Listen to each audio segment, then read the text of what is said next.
This is Deb Everson, here to help you with the Reading Seminar 8 Thematic Unit for Quarters 1 and 3.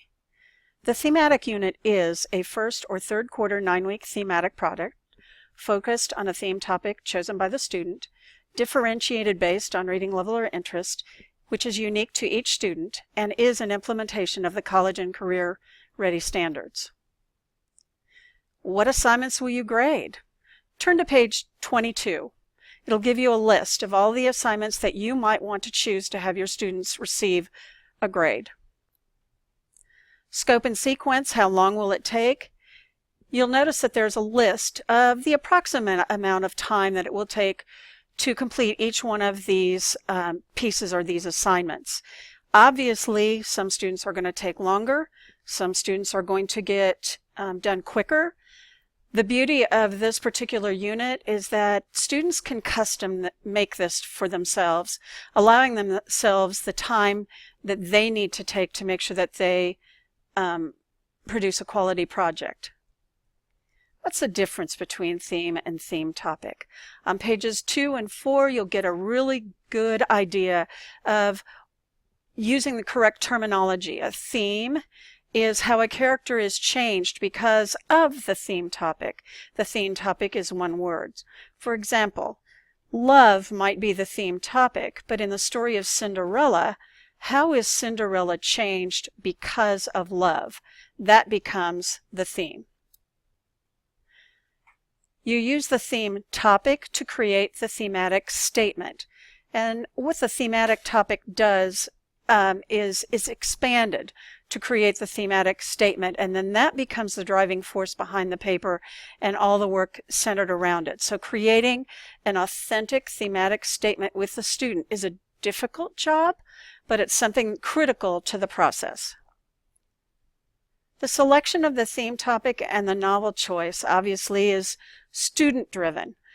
Whatever they want to read, whatever topic they want to choose, allows them for more buy-in, and it creates a better product.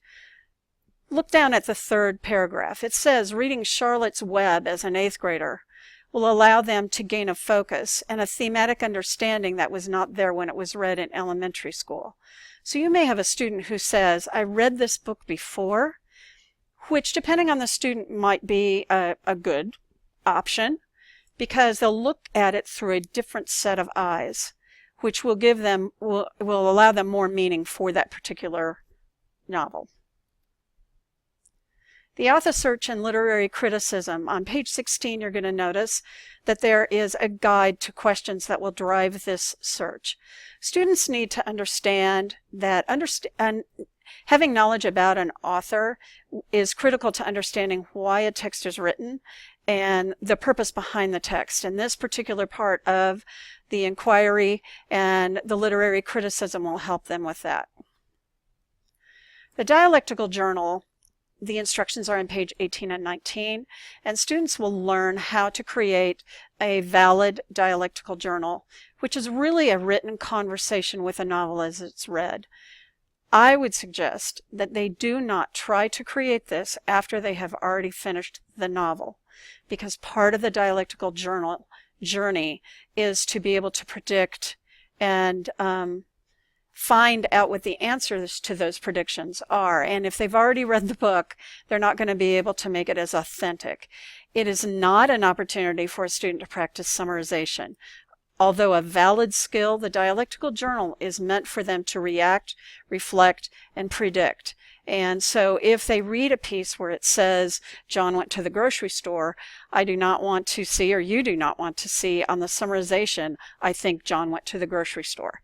What you really want to see is, why did he go there? What predictions can you make because he went there?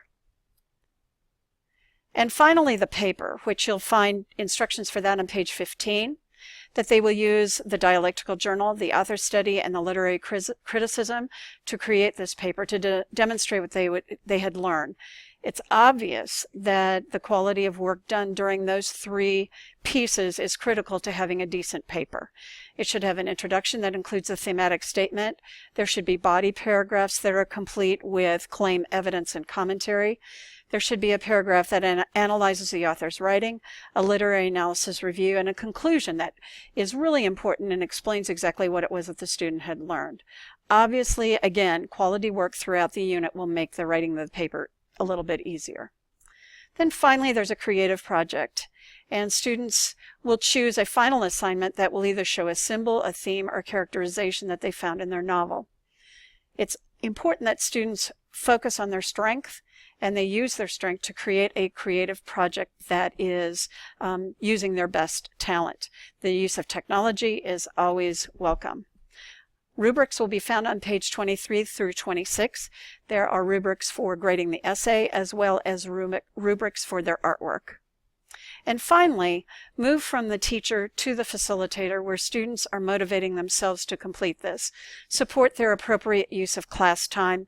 Encourage students to revise and edit their work to ensure quality. Monitor their weekly work. Allow students to monitor and set their own pace. And encourage quality writing. This is an awesome unit, and I hope you have a great time teaching it.